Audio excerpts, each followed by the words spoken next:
always say that winter is hell, and it lasts. It's the longest season of all. Is the cold. The gray comes. Fall depresses me because I know the gray is coming, and then the winter comes, and the winter is so hard. And then even in springtime, it's gray for a while, and you feel by the time spring comes, you have paid your penance. And now you have summer, and it's very, very short.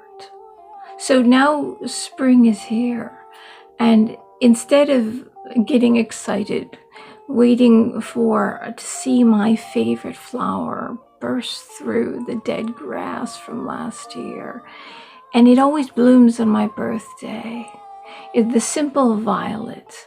The simple violet that used to adorn many things in the Victorian age. It seems like most things had roses and violets and forget-me-nots. I love forget-me-nots too.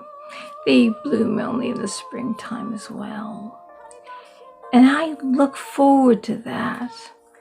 And it's when life comes about. You don't have to put on so many clothes.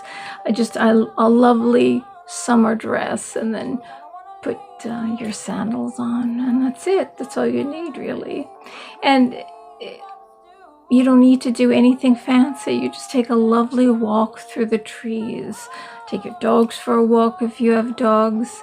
Walk through a park. If the park has flowers, you can stop and see them. And you don't really even need to leave town. You just enjoy the warm weather. So this is painful. This is painful for all of us. And I have 3 congenital heart defects, and I have severe asthma. So I'm in the high risk category, but at the same time, I never thought just getting a cold or flu can kill you when you have asthma. Asthma alone can kill you, because when your pathways get inflamed, they close up and you can't breathe, and you can die of an asthma attack. Just an asthma attack. And when you've got something like this, that's it. That's it. It closes it up, and you need that respirator, and you can't. And you may or may not survive. And that's something that happens every year with the regular flu and the cold. Or seasonal allergies too. That on top of a asthma attack. This happens all year long. And I would rather, if it means me wearing a mask or something like that, anybody who is in a high risk category, self-quarantine, wearing a mask, something like that. But I don't like the world stopping. I don't like the world stopping, because even if I don't have the money to go out, and that's mostly all the time,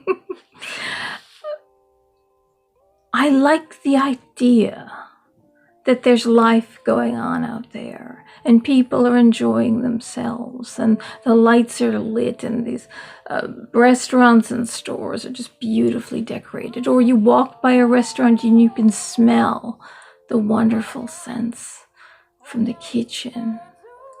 And the restaurants have outdoor flower boxes, and it's something that, even though if I can't afford to sit there, I can walk by. Or I can look up in a moonlit night. You can go outside and just walk under the stars, and it doesn't cost a dime. There's so many things. I would rather, I would never ask, because I might get sick and die if somebody's going around with the flu or a cold, or pollen is going off. I would never, ever ask life to stop, because I might die.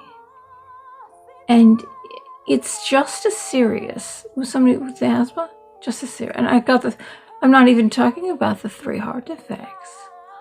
But it's just as serious.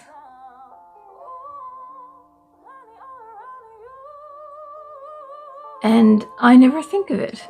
I never think, oh, I could die. I could die. It's, oh, I avoid a dust could kill me.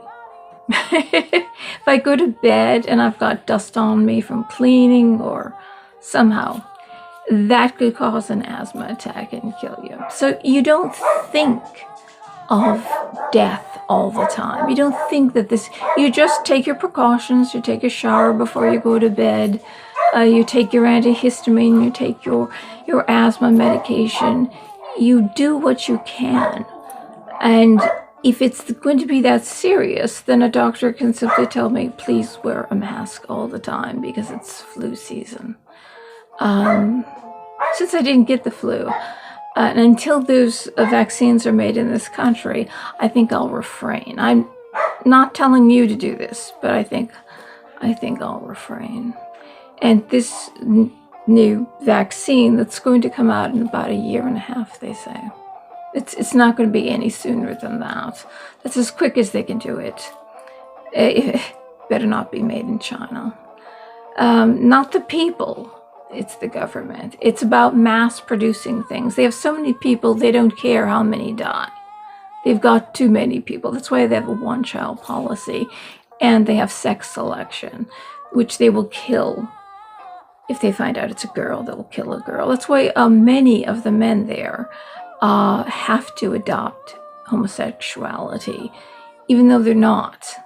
Because people need love, companionship, comfort. It makes sense, but it's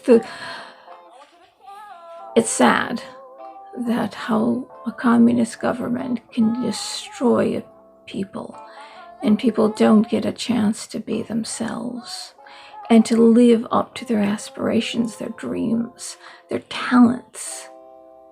That at least when the emperor was around, if you had certain talents, you were the one that was doing all the genius, the genius of his tomb. They say there were mercury rivers inside his tomb to make it look like rivers. And there's booby traps. And the ceiling of his tomb has gemstones. And so it always looks like a sky, a starlit sky.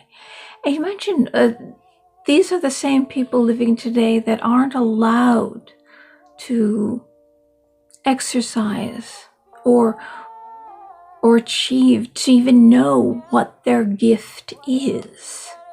The government tells them what they're going to do and what they can and can't do. And for an artistic soul, anyone with an artistic soul out there, actually most people are, you just need to find what you're really good at. It's like putting you in prison and the walls keep closing in and the air gets pushed out. Can you imagine? You could never express yourself. What a horrible place that country is. And there's something we can do about it. But I cry for the people. I cry for the people. So there's your little lesson on coronavirus. And I want, because I can't be free unless I know everyone else is happy and free, whether I'm dating or not dating anybody, that's irrelevant. I can't be happy or free unless I know other people are. One day when I was working at a flower shop, I answered the phone, and the other end of the phone was a woman who said her sister had died, and her favorite flower was violets, the wild violets in the grass. I told her, that is my favorite flower too. She wondered if I could put together a bouquet that she could hold in the coffin for her, and I said I'd be overjoyed to. When I got off the phone, I was so excited, and I told the owners about the order, and they got mad at me and said, well, you better get those violets, because you promised a customer. Well, of course I was going to do it. That day it was raining and cold, but I went outside and I picked the most beautiful bouquet of violets to put in the hands of someone who loved violets as much as I did and wanted to hold them. Someone thought of her and how much she loved them and went out of their way to make it happen. It's so easy and it's free. And I always wish that someone that liked me or someone I was dating, that would just go out and pick me some violets and give it to me for my birthday, even though it's out of my own yard. But nobody's ever done that. And it's such a simple thing. And this woman's family thought of her so greatly that they thought of such a little thing, such a little beautiful thing. I wasn't paid for my efforts or for the violets, but they made their money on the bouquet. I was content to give it to her because she loved them so, just like I did. Possibly somewhere in heaven she's thanked me. It's just a little thing. And why am I telling you this? I'm telling you because life is short. And we must look to do these little kindnesses for each other. No matter how small and insignificant you might think it is, it does so much. Not only their soul blooms, but yours does too. So think, in all this loneliness, isolation, cruelty, and desolation of this world, think of some small kindness, even though it doesn't cost a dime. You save a life, and you save yours. As you can hear, my health has taken a turn for the worse. I hope I see you again soon, and may that same joy that the violets bring to me be brought to you as well. God bless you, and may the angels be with you. Baby, I know just how you feel.